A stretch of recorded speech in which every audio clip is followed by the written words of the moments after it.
Hello there, superb internet and you amazing creatures of the beyond. So I've discovered something really amazing that I have been wondering if it's possible in Inkscape for a long time. And that is to have full control over masking and clipping and do some amazing combos. So I'm gonna drag in this in here so we can work with our chunky boy. Chunky boy, not chinky, chunky. So let's do something interesting. Let's make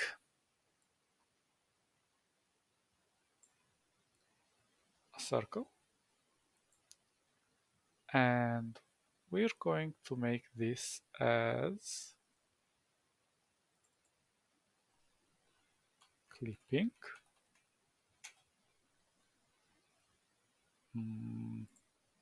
And then we're gonna duplicate this and we're gonna call this masking. So the difference between clipping and masking is that masking works with black and white, clipping works with any color, obviously.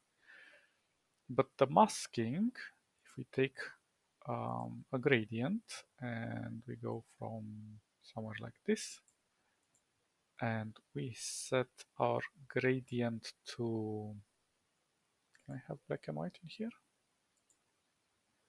Black and white like this. The white is going to be visible, the black is going to be invisible. So if I select the clipping on the chunky boy, well, first of all, let's do a duplicate to everything and put it here.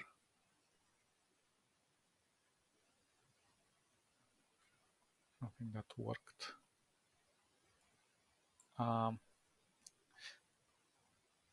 I didn't select. Yeah, whatever. So select everything, put them in a group. Let's call this version 1. And then we're gonna duplicate this, move it to the right, version 2. We'll get to that in a moment. So in version 1, we can do clipping to the chunky boy like this set. We can go with set clip group, but I find this more troublesome because the structure is quite different in the sense that it puts them both in here and it's not my favorite approach. So we'll just keep it simple. We're just gonna go here, set clip, and then if we enable masking, we can apply masking to the set clip. Simple. Simple, but there is a problem. We can't control the gradient. And the only thing that we can control is kind of like this shape. But this affects both the clipping and the masking, which is not really desirable. Plus, we cannot actually click on the form, on the object itself to edit it. So we're doing something really weird in here. So we don't have much control over that, unfortunately. Then let's try version 2.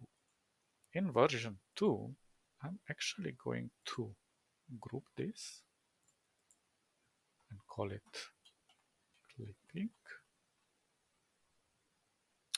So now I'm gonna select both of them, put them also in a group and call it masking. Now if I select the clip with the clipping group, bam, I set the clip And then for the mask, I set the mask. Now, the advantage of this is that now I can manipulate the image, move it wherever I want it inside the clipping and the masking at the same time.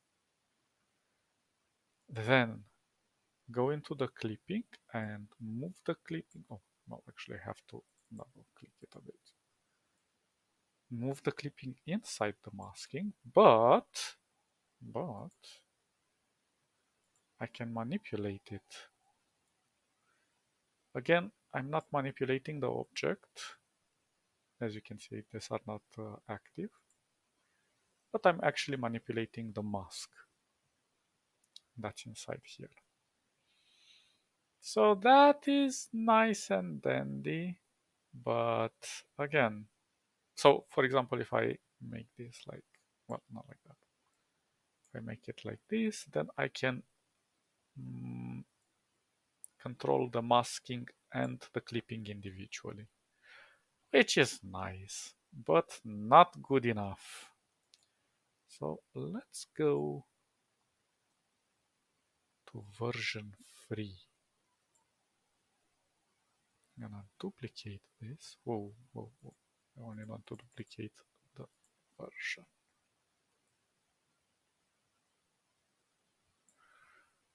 Let's hide the version 2. Let's go to version 3. And in version 3, we're gonna release the clip.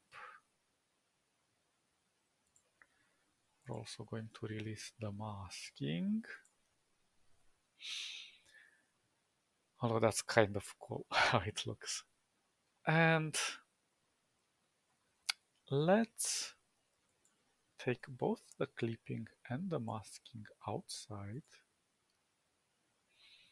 But I'm gonna keep this format like this. Now I'm going to select this and group them together. And this is kind of a cheesy workaround, but it really does work. So I'm gonna call this controllers.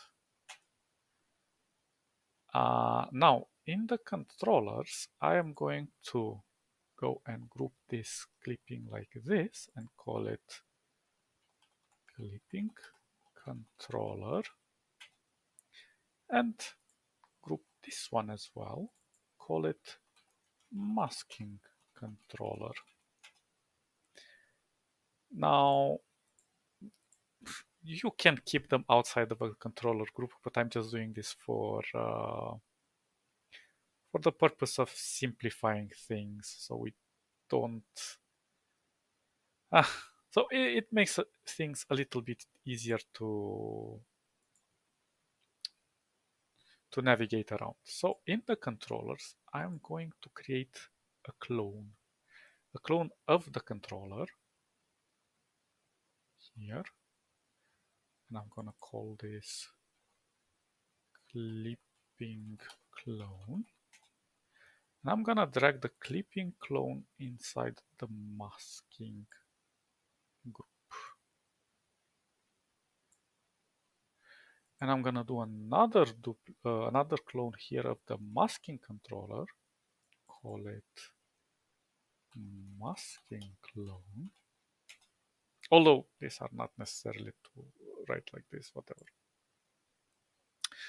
And put them in here. Now I can take, well, I could also group this. And let's call this view or output view. Output view. So now what we can do is say it like this. I'm going to go to clipping clone, select this and set clip. And I'm gonna tell the masking clone to set the masking.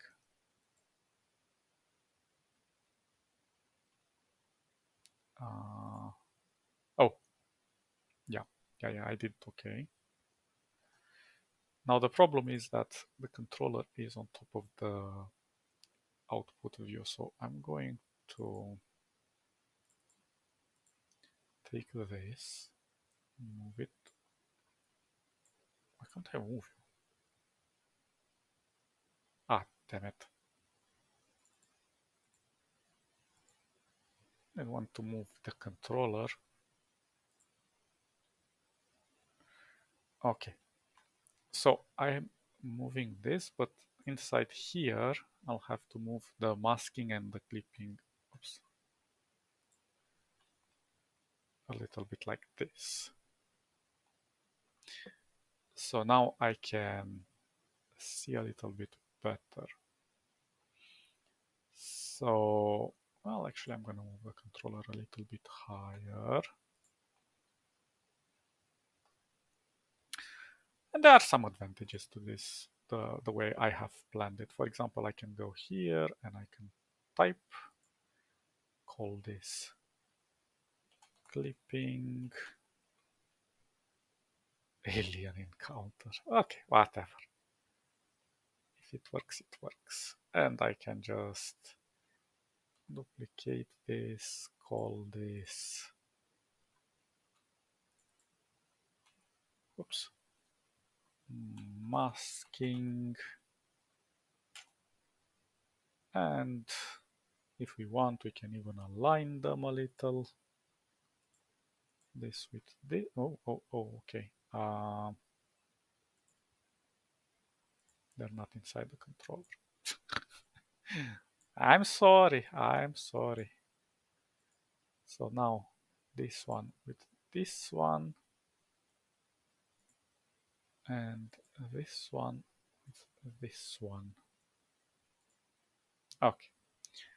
And here we can go and can just call it output view.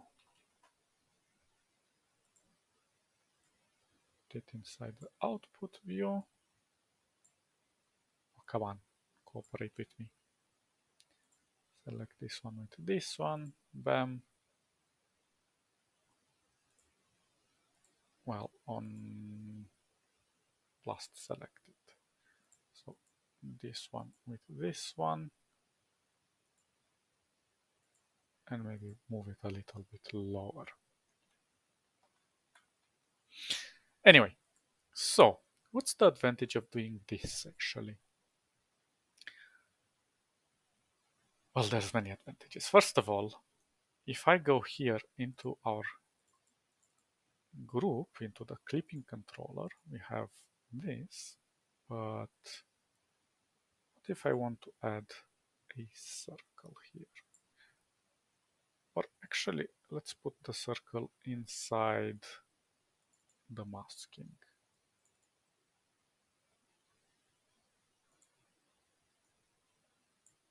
Like so. And actually, let's make it gray. And once we have it grayed like this, I can select the masking and I disable it. Now, 50% gray gives us one huge advantage. This controls the opacity. And we actually have 3 levels of opacity here. Going full white is full visibility. Going full black is full zero opacity. But we can also control the alpha and the opacity and the lightness. So we have 3 levels of control, which is really, really cool. But then we can also apply blurriness if you want. And we can see that it only blurs this side because it is inside the clipping mask. Now, unfortunately, clipping doesn't work the same way. Because if we blur this, we see that the outside does not blur.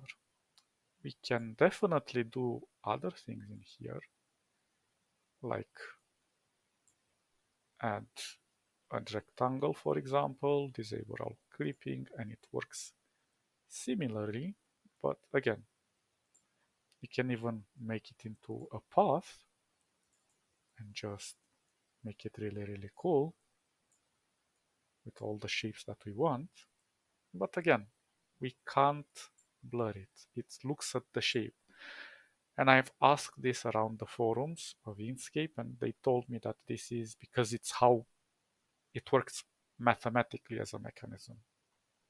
It, mm, the clipping works based on the vectorial format, while the masking kind of deforms into the raster version of the object or whatever it's applied with. So let's leave it to the normal circle here. And now let's go back here as well. I'm gonna disable this. Now, the advantage is that we can edit the actual object that we are working with. Again. Then we can edit the gradient. We can tell it to change direction, change the format. So some really, really cool stuff that we can do inside here. But again, this is not the reason why I tried to make this structure. The reality is that I wanted to make this structure for one particular reason. And that was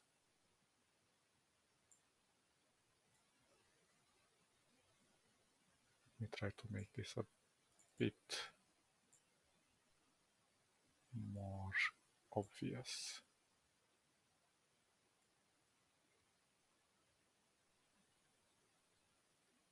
I'm gonna go 90 or 80. Anyway, the point was that right now I can go inside my clipping over here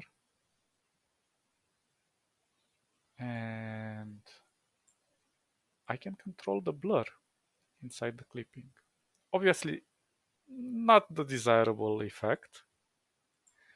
And if I go onto the masking on top of the clipping, again, I can blur it like so, and then I can also blur the clipping underneath. But again, we're not achieving the desired effect. What the desired effect is actually is going over the masking controller and saying, I want this.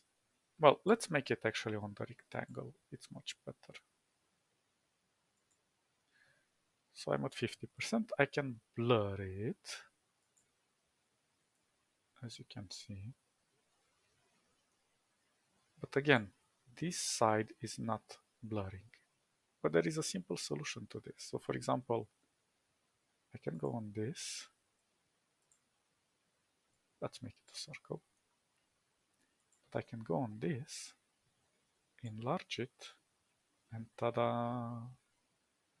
Now I have the full inside blurred edge. So we can control this masking over images so much better. And again, as I said, we have 3 points of control. We have the lightning, the alpha, and the opacity. So if I want to go full like this, maybe a bit like this. Obviously, they do kind of the same thing, so it's kind of redundant, but you can work with which one you're more comfortable now. And maybe there are some tricks to do with this as well. But the point is that now we have full control over how we want to look uh, on the clipping and the masking. And of course, the chunky boy, which we can also move. inside the clipping and the masking, which is impossible to do in version 2 and 1. Well, in version 2 we can move the image, but we cannot blur like so.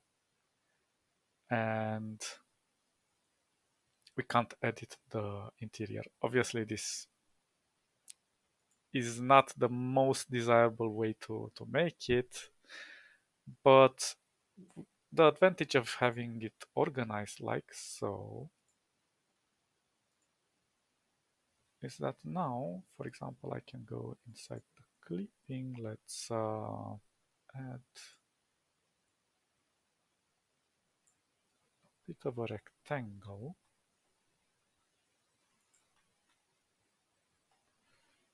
Let's make it kind of darkish. And now we can see what we have inside here. I'm just gonna put the text a bit higher.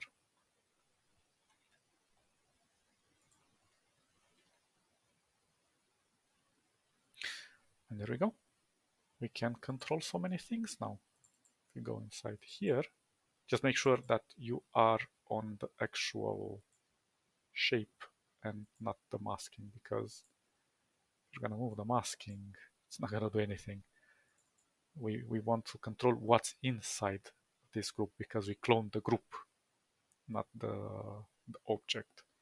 So now if we're on the form, on the object, now we can move it around inside the clipping, which is really, really awesome. And again, I can enable this one if I want. Do the same, blur it,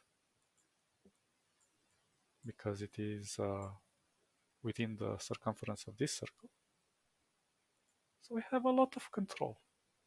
Lots and lots and lots of control. And again, I can also apply, did I disable this? I can also control the gradient if I want inside.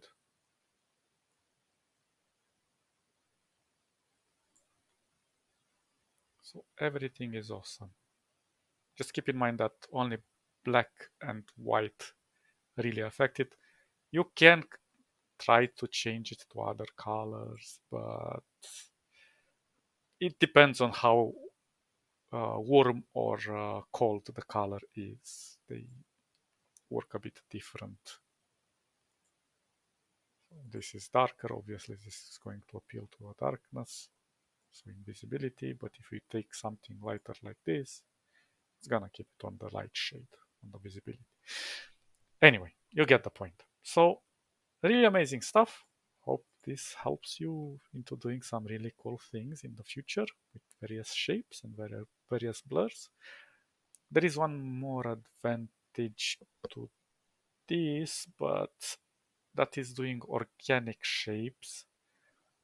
Although I find those quite difficult to implement, because if you're gonna do the gradient, I'm gonna think of something. Maybe create fluid gradients.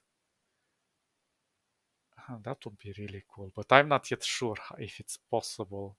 I mean, I know it's possible to some extent, but the point is that you can put anything into this group and it will affect the output here.